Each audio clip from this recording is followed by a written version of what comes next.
आज के इस लीगल वीडियो में हम भारतीय दंड संहिता 1860 के अंतर्गत आने वाले बलवा एवं दंगा नामक टॉपिक का अध्ययन करेंगे एवं इन दोनों में अंतर का भी अध्ययन करेंगे।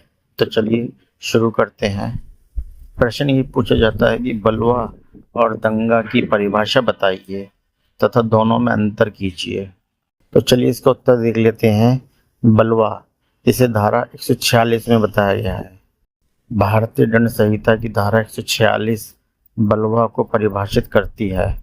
धारा 146 के अनुसार जब कभी विधि विरुद्ध जमाव द्वारा या उसके किसी सदस्य द्वारा ऐसे जमाव के सामान्य उद्देश्य को अग्रसर करने में बल या हिंसा का प्रयोग किया जाता है, तब ऐसे जमाव का हर सदस्य बलवा करने के अपराध का दोषी होगा। धारा 146 का विश्लेषण करने पर बलवा के निम्नलिखित आवश्यक तत्व प्रकट होते हैं। नंबर 1, 5 या 5 से अधिक व्यक्तियों द्वारा विधि विरुद्ध जमाव का गठन किया गया हो। नंबर 2, ऐसे व्यक्तियों का सामान्य उद्देश्य हो। नंबर 3, विधि विरुद्ध जमाव या उसके किसी सदस्य द्वारा सामान्य उद्देश्य को अग्रसर करने में बल या हिंसा का प्रयोग किया जाना। इसका उदाहरण देख लेते हैं। एक ही पत्नी जो दुष्चरित्र थी अपने माता पिता के घर चली गई। इस पर ए तथा उसके 4 भाई बी सी डी ई ए की दुष्चरित्र पत्नी की नाक काटने के इरादे के साथ उसके माता पिता के घर चले गए। बी तथा सी ने बल तथा हिंसा का प्रयोग किया एवं ए, जिसके पास छोटा सा चाकू था, एक्स की नाक काट ली। यहाँ पर वे बलवा के अपराध के दोषी होंगे। स्पष्ट है कि बलवा के अपराध के लिए कम से कम 5 व्यक्तियों का होना आवश्यक है। अतः 6 अभियुक्तों के ऊपर बलवा का आरोप लगाया जाता है और 2 अभियुक्त को दोषमुक्त कर दिया जाता है। वहाँ शेष 4 अभियुक्त व्यक्तियों को बलवा के अपराध के लिए दोषित नहीं किया जा सकता। परंतु एक वाद आया था कपिल देव सिंह बनाम स्टेट के प्रकरण में फेडरल न्यायालय ने धारण किया कि बलवा के अपराध के लिए 5 या 5 से अधिक व्यक्तियों की उपस्थिति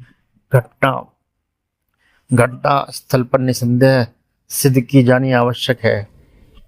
यदि उनमें से कुछ व्यक्तियों की पहचान नहीं हो सकी या उनकी शिनाख्त संदेहास्पद थी या वह फरार हो गए, तो ऐसे मामलों में 5 से कम व्यक्तियों को भी दंडित किया जा सकता है। अगला टॉपिक है दंगा, जिसे धारा 159 में बताया गया है। भारतीय दंड संहिता की धारा 159 दंगा को परिभाषित करती है। धारा 159 के अनुसार जबकि 2 या 2 से अधिक व्यक्ति लोक स्थान पर लड़कर लोक शांति में विघ्न डालते हैं, तो यह कहा जाता है कि दंगा का अपराध करते हैं। धारा 159 का विश्लेषण करने पर दंगा के निम्नलिखित आवश्यक तथ्य स्पष्ट होते हैं। नंबर 1, 2 या 2 से अधिक व्यक्तियों के बीच लड़ाई हो। नंबर 2, लड़ाई किसी सार्वजनिक स्थान पर हुई हो। नंबर 3, लड़ाई से लोक शांति भंग हुई हो। दंगा के अपराध के लिए 2 तरफा लड़ाई का होना आवश्यक है।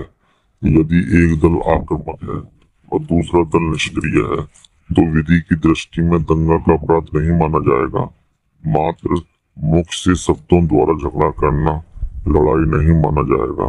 लड़ाई के लिए दोनों पक्षों के बीच कम से कम हाथ पांव का होना आवश्यक है, अर्थात हाथापाई का होना आवश्यक है। इसमें एक वाद आया था जगन्नाथ शाह।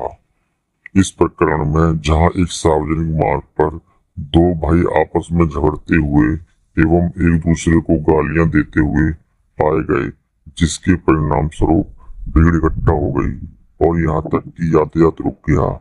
यह धारण किया गया कि वे दंगा के अपराध के दोषी नहीं है, क्योंकि उन दोनों के बीच वस्तुतः लड़ाई नहीं हुई थी। लोक स्थान पब्लिक प्लेस, धारा 159 के प्रयोजन के लिए लोक स्थान का तात्पर्य वह स्थान है जहाँ जनता जाती हो, और यह आवश्यक नहीं है कि उस स्थान पर जनता को जाने का अधिकार है। अथवा नहीं। मुख्य न्यायमूर्ति कॉलेज ने एक बात आया था विलार्ड के मामले में अभी निर्धारित किया था कि यदि जनता किसी विघ्न बाधा के या बिना किसी विघ्न बाधा के किसी स्थान पर आना जाना बनाए रखती है तो वह स्थान लोक स्थान माना जाएगा, भले ही विधि की कठोर परिभाषा में उसका कार्य अत्याचार की कोटि में आ रहा हो। रेलवे प्लेटफार्म, नाट्यगृहों एवं अन्य खुली जगहों वाले स्थान को जहां जनता मन बहलाव या मनोरंजन आदि के प्रयोजन हेतु आती जाती हो, दंगा के अपराध के प्रयोजन के लिए लोक स्थान माना गया है। इसी प्रकार विभिन्न न्यायिक विनिश्चयों के अंतर्गत किसी सार्वजनिक मूत्रालय, बस स्टैंड को लोक स्थान माना गया है, परंतु किसी लोकमार्ग से सटे प्राइवेट चबूतरे तथा रेलवे स्टेशन को तब जब किसी ट्रेन के आने जाने का समय ना हुआ हो लोक स्थान नहीं माना गया है। इसी प्रकार विश्वविद्यालय या महाविद्यालय को भी लोक स्थान नहीं कहा जा सकता, क्योंकि ऐसे स्थान पर जनता नहीं वरन छात्र जाते हैं। अगला टॉपिक है बलवा एवं दंगा में अंतर। बलवा एवं दंगा में निम्नलिखित अंतर है। नंबर 1, बलवा के अपराध को लागू होने के लिए व्यक्तियों की संख्या कम से कम 5 होनी आवश्यक है, जबकि दंगा के अपराध के लिए व्यक्तियों की संख्या कम से कम 2 होनी आवश्यक है। दूसरा अंतर है बलवा का अपराध किसी भी स्थान पर हो सकता है, जबकि दंगा का अपराध केवल लोक स्थान पर ही हो सकता है।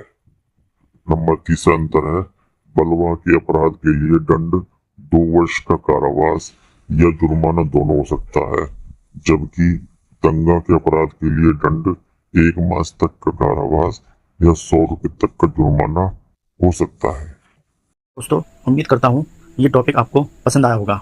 आपकी सहायता एवं सहूलियत के लिए इस टॉपिक का PDF लिंक वीडियो के नीचे डिस्क्रिप्शन में है। आप चाहे तो वहां से PDF फाइल डाउनलोड कर सकते हैं। साथियों, अगर वीडियो पसंद आया तो लाइक और सब्सक्राइब कीजिए।